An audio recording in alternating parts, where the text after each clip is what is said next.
নমস্কার, কথাকুঞ্জ থেকে বলছি। শীতকাল কবে আসবে সুপর্ণা? বাংলা সাহিত্যে এমন একটি বিখ্যাত কাব্যগ্রন্থের জনক ছিলেন কবি ভাস্কর চক্রবর্তী। আপনারা অনেকেই জানেন।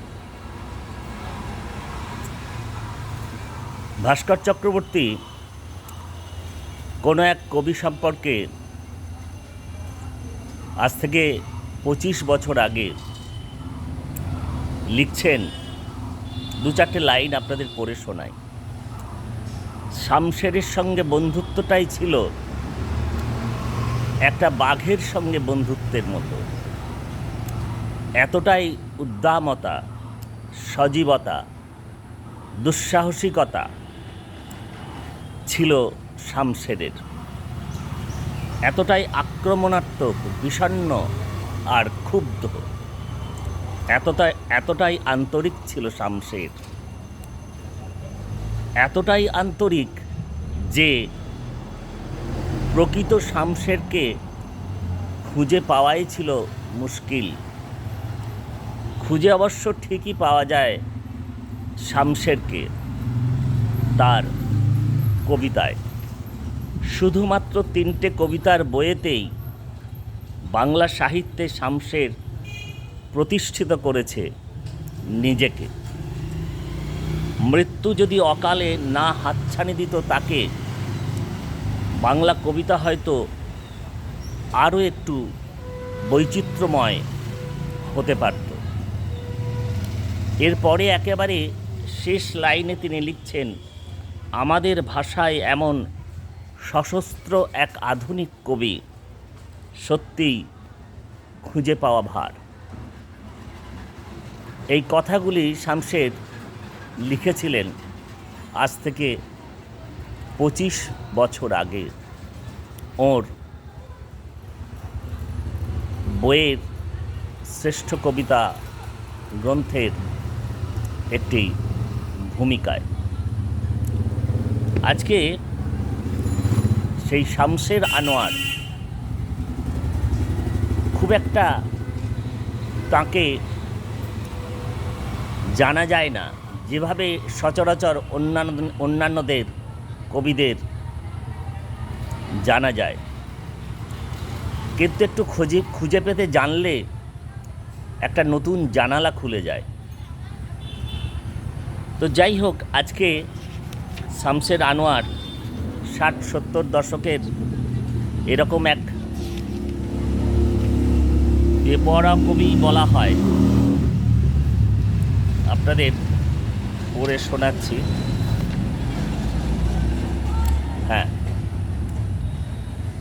এটা একটি অসাধারণ কবিতা। কবি শামশের আনোয়ার গতানুগতিক কবিতা ধারা, সেই ধারার সঙ্গে যান না। তার চয়ন, বয়ন, ভাষা একটু ভিন্ন গোত্রের। যেমন এই ছোট্ট একটি কবিতা যার নাম ছবি। শামশের লিখছেন, আমি দেয়ালে কখনো পাখি আঁকি না বা ফুল, আঁকি শানিত হাঙর বা করাল তিমি।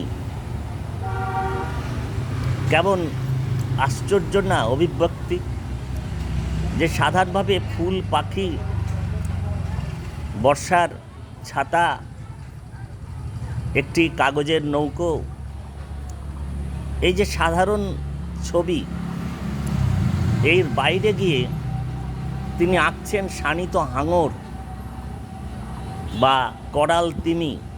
এরপরে আরও আশ্চর্য, উনি লিখছেন, আমি উনুন আঁকি বা উনান, যাই বলুন, আমি উনুন আঁকি, গরম জল ফুটছে উনুনের ওপর, সাঁড়াশি আঁকি।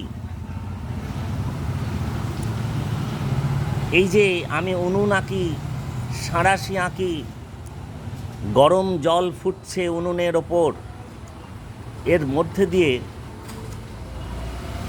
ওই যে বলছিলাম একটা অন্য জানালা খুলে যায়। আঁকি একটি পুরুষ বাঁদর অপর একটি স্ত্রী বাঁদরকে দমন করছে। আঁকি একটি পুরুষ বাঁদর অপর একটি স্ত্রী বাঁদরকে দমন করছে। নাভির ভিতর যে ঘা আছে, নক্ষত্র আছে, নাভির ভিতর যে ঘা আছে, নক্ষত্র আছে, জ্বলন্ত কয়লা দিয়ে সেই ঘা আর সেই নক্ষত্র আঁকি। জ্বলন্ত কয়লা দিয়ে সেই ঘা আর নক্ষত্র আঁকি। ওই যে বলছিলাম চয়ন, বয়ন, ভাষা, ভাবনা অনেকখানি আলাদা।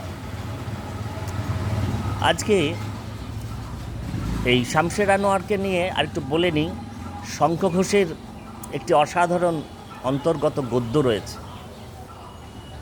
ইচ্ছে থাকলেও কথাকুঞ্জের কোনো একটি পর্বে শামশের আনোয়ারকে নিয়ে লেখা কবি শঙ্খ ঘোষের, আমাদের শ্রদ্ধেয় কবি, কোন লেখাটি কোন একটি পর্বে আপনাদের পড়ে শোনাম। তো ঠিক আছে, আজকের কথাকুঞ্জ এখানেই শেষ করব। আমরা অনেকের লেখাই পড়েছি, বাংলা সাহিত্যের তরুণ, প্রবীণ, মধ্য তরুণ, ভালো যারা লিখেছেন, লিখে আসছেন,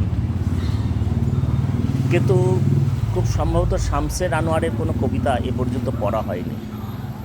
তাই অনেক দিন ইচ্ছে ছিল, অনেক দিনের ইচ্ছে ছিল আজকে, এবং ইচ্ছে রইল এরকম দু চারটে বেছে বেছে শামশের আনোয়ারের কবিতা যদি আপনাদের শোনানো যায়, আমাদেরও ভালো লাগে। তো আজকে কথাকুঞ্জ শেষ করব। আপনারা নিয়মিত কথাকুঞ্জ শুনছেন, অন্তত যারা কথাকুঞ্জের আন্তরিক দরদি পাঠক, দর্শক, পাঠকও বলা যায় অন্যভাবে, মূল্যবান মতামত দিচ্ছেন। ভালো লাগলে অন্যান্য পর্বগুলির মতো এই পর্বটিও লাইক, শেয়ার, কমেন্ট করবেন, বন্ধুদের জানাবেন। আর আপনারা তো জানেন সাবস্ক্রাইব করতে কোনো পয়সা করি লাগে না, একটু ভালোবাসার স্পর্শ লাগে। ঠিক আছে, আজকের কথাকুঞ্জ তাহলে এখানে শেষ করছি। সকলে ভালো থাকতে চেষ্টা করবেন। অনেক ধন্যবাদ, নমস্কার।